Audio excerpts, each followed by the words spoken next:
નમસ્કાર મિત્રો, જય સ્વામિનારાયણ, જય માતાજી. એસપી રસોઈમાં તમારું સ્વાગત છે. આજે આપણે બનાવશું મકાઈના ભજીયા. તો મકાઈના ભજીયા વરસાદમાં ખાવાની ખૂબ જ મજા પડે છે. તો આપણે 2 નંગ અહીંયા અમેરિકન મકાઈ લીધી છે. આવી રીતે તાજી અને ફ્રેશ હોય એવી જ આપણે મકાઈ લેવાની છે, જેના દાણા પણ એકદમ ફ્રેશ હોય એવી. જો હું તમને બતાવી દઉં કે આપણે જે મકાઈ લીધી છે એના દાણા એકદમ સરસ અને ફ્રેશ છે. આવી રીતની આપણે ભજીયા બનાવવા માટે મકાઈ લેવાની છે. તો આપણે એને આવી રીતે એના છાલા કાઢી લેવાના છે. આપણે આવી રીતે મકાઈના ફોતરા કાઢી લેવાના છે અને આવા જે રૂછડા હોય છે એ પણ આપણે કાઢી લેવાના છે. તમે જોઈ રહ્યા છે કે આપણી જે અમેરિકન મકાઈ છે એ એકદમ તાજી અને ફ્રેશ છે અને આ ભજીયા ખાવામાં ખૂબ જ ટેસ્ટી લાગે. તો આપણે બીજી મકાઈ છે એ પણ આપણે આવી જ રીતે ફ્રેશ અને તાજી લીધી છે. એના પણ આપણે છાલા કાઢી લઈશું આવી રીતે અને એકદમ સરસ ચોખ્ખી અને સાફ કરી નાખશું આપણે એને. જો આ મકાઈ પણ તમે જોઈ રહ્યા છો કે એકદમ તાજી અને ફ્રેશ જ છે. આના આપણે ભજીયા બનાવશું એટલે ખૂબ ટેસ્ટી લાગશે. તો આપણે એને સાફ કરી લઈશું.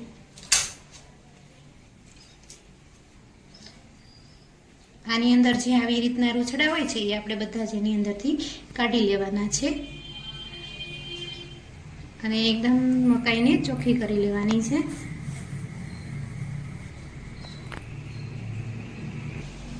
આપણે મકાઈને સરસ ચોખ્ખી કરી લીધી છે અને આવી રીતે આપણે એને હાથમાં પકડાય એવા 2 ટુકડા કરી લીધા છે. આપણે મકાઈ જે છે એને આપણે ખમણી અને આપણે એના ભજીયા બનાવવાના છે. આપણે મકાઈના ભજીયા છે એ ખમણીને બનાવવાના છે. જો તમે આખી મકાઈ લેશો તો પાણી આપણે તેલની અંદર ભજીયા મૂકતાની સાથે જ મકાઈ છે એ ફૂટી જશે અને છાંટા ઉઠશે. એટલા માટે આપણે મકાઈને ખમણી અને ભજીયા બનાવવાના છે. તો આપણે મેં અહીંયા મોટા કાણાવાળી ખમણી લીધી છે. એમાં આપણે આવી રીતે ખમણી લેવાની. આવી રીતે આપણે એને ફેરવતા જવાનું છે અને ખમણતા જવાનું છે. આવી રીતનું એમાં નીકળશે. આપણે બધી જ મકાઈને આવી રીતે ખમણી લેવાની છે ઝીણી. જો આનું આવી રીતનું ખમણ થશે તો આપણે એને આવી રીતે ખમણી લેવાની છે. આપણે બધી જ મકાઈને ખમણી લીધી છે. હવે આપણે એમાં મસાલા કરવાના છે. આપણે એમાં 1 ચમચી આદુ અને મરચાંની પેસ્ટ નાખવાની છે અને આખા આપણે મરચાંને કટકી કરી અને નાખવાના છે. લીલા ધાણા નાખવાના છે. આમાં લીલા ધાણાનો થોડોક ઉપયોગ વધારે કરશું એટલે સરસ લાગશે. અને આપણે થોડી હિંગ નાખી દઈશું. ચપટી હિંગ નાખી દઈશું અને જરૂર પ્રમાણે આપણે મીઠું લઈ લઈશું. તો આપણે 2.5 ચમચી જેટલું મીઠું નાખી દઈશું અને આમાં આપણે ચણાનો લોટ અને ચોખાનો લોટનો ઉપયોગ કરવાનો છે. તો અહીંયા હું પહેલાં 2 ચમચી જેટલો ચણાનો લોટ નાખું છું. લોટને મેં ચાળી લીધો છે અને આમાં પહેલાં આપણે 2 ચમચીનો ઉપયોગ કરશું. પછી આપણે જો વધારે જરૂર પડે તો આપણે નાખવાનો છે, કેમ કે આમાં પાણીનો ઉપયોગ થતો નથી. આપણે જે મકાઈ હોય છે એમાં જ એનો રસ હોય છે, એમાં જ આપણે આ ભજીયા બનતા હોય છે. તો અહીંયા આપણે 2 ચમચી ચોખાનો લોટ નાખશું. ચોખાનો લોટ નાખવાથી મકાઈના ભજીયા છે એમાં તેલ બિલકુલ નહીં રહે. તો આપણે બધું જ એમાં મિક્સ કરી લઈએ. આપણે આવી રીતે મિક્સ કરવાનું છે અને જો એમાં જરૂર પડે તો વધારે પડતો આપણે લોટ નાખવાનો છે, નહીંતર નાખવાનો નથી. આપણે ભજીયાનું જે બેટર હોય, ભજીયા આપણે મૂકી શકવી એવું આપણે બેટર બનાવવાનું છે. તો આપણે એને આવી રીતે મિક્સ કરવાનું છે. હવે હાથથી આપણે એને મસળી લઈએ. જો ભજીયા પડે એવું બેટર બની જાય તો આપણે બહુ લોટનો ઉપયોગ કરવાનો નથી. જો વધારે પડતો લોટ હોય તો એમાં તેલ રહેશે. તો આપણે 2 ચમચી પાછો ચણાનો લોટ નાખી દઈશું. આમાં થોડું જરૂર પડશે એટલે આપણે 2 ચમચી ચણાનો લોટ અને 1 ચમચી ચોખાનો લોટ નાખી દઈશું અને ઉપરથી આપણે 1 લીંબુનો રસ નાખી દઈશું. આમાં ઘણા લોકો ડુંગળીનો ઉપયોગ પણ કરતા હોય છે, પણ જો તમે ડુંગળીનો ઉપયોગ કરશો તો તમારે આમાં ડુંગળીનો જ ટેસ્ટ આવશે, મકાઈનો ટેસ્ટ ઓછો આવશે. તો આપણે આવી રીતે આપણું બેટર બનાવી લેવાનું છે. આપણે જરૂર પડે એ જ પ્રમાણે લોટનો ઉપયોગ કરવાનો છે. જો આવી રીતને હાથથી આપણે બેટરને મસળી લેવાનું છે એટલે એમાં બધા જ મસાલા એડ થઈ જાય. આવી રીતે ને બરાબર આપણે એને મિક્સ કરી લેવાનું છે હાથથી.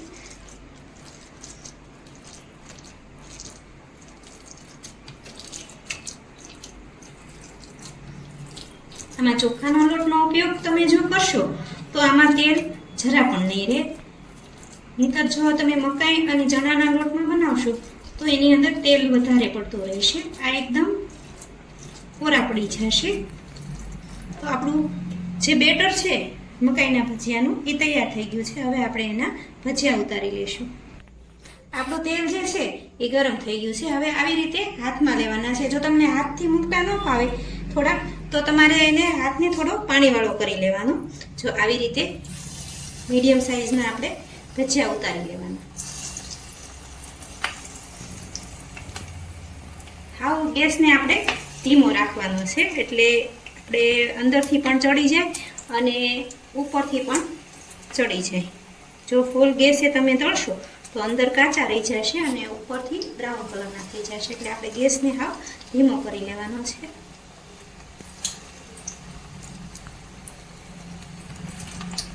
આવી રીતના બ્રાઉન કલરના થાય ત્યાં સુધી તળી લેવાના છે. આપણે હજી થોડીક વાર એને કકડા થવા દઈશું. આ જે મકાઈના ભજીયા છે એ એકદમ કકડા હોય તો ખાવાની ખૂબ મજા આવે છે. ચોમાસાના વરસતા વરસાદમાં આવા જો મકાઈના ભજીયા ખાવા મળી જાય તો ખૂબ જ મજા પડી જાય. તો જો હું તમને બતાવું છું કે આપણા ભજીયા છે એ એકદમ સરસ કકડા બનીને તૈયાર થઈ ગયા છે. જો આપણે આવી રીતના આપણા મકાઈના કડકડા ભજીયા બનાવવાના છે. તો આપણે બીજા પણ આપણે આવી રીતે મૂકી દેવાના છે.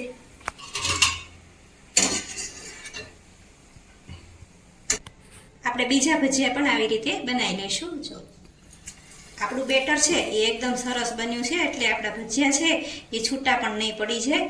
લોટનું માપ પણ મેં બરાબર માપે લીધું છે. નહીંતર ઘણી વખત જો લોટનું માપ ઓછું હોય તો આપણા ભજીયા છે એ છૂટા પડી જતા હોય છે. તો આપણે આવી રીતે બધા જ ભજીયા મૂકી દઈશું.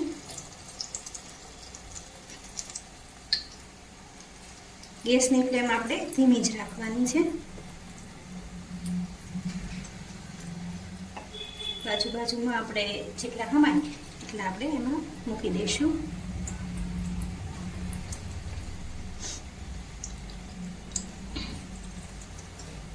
વરસાદ આવતો હોય ત્યારે આપણે આવા ભજીયા બનાવી તો ઘરમાં બધાને નાના બાળકોથી લઈને મોટા સૌને ભાવે એવા ભજીયા લાગતા હોય છે. તો જો મિત્રો તમને આ ભજીયા બનાવવાની રેસીપી પસંદ આવે તો એસપી રસોઈને સબસ્ક્રાઈબ કરવાનું ભૂલતા નહીં, જેથી કરી તમને મારી અવનવી રસોઈ જોવા મળે. તો આપણે એને સહેજ આપણે આવી રીતે હલાવી લઈશું. એને એ બધી બાજુ આપણે એને ચડી જાય. તો આને ધીમા તાપે જ આપણે તળવાના છે એટલે અંદરથી પણ ચડી જાય, કાચા ન રહે. આપણે બધા ભજીયા તળાઈને રેડી થઈ ગયા છે. આપણે એક પ્લેટમાં લઈ લેવી. જો તમે જોઈ રહ્યા છો કે એકદમ કકડા અને ક્રિસ્પી આપણા મકાઈના ભજીયા તૈયાર થઈ ગયા છે. આપણે એને સર્વ કરશું.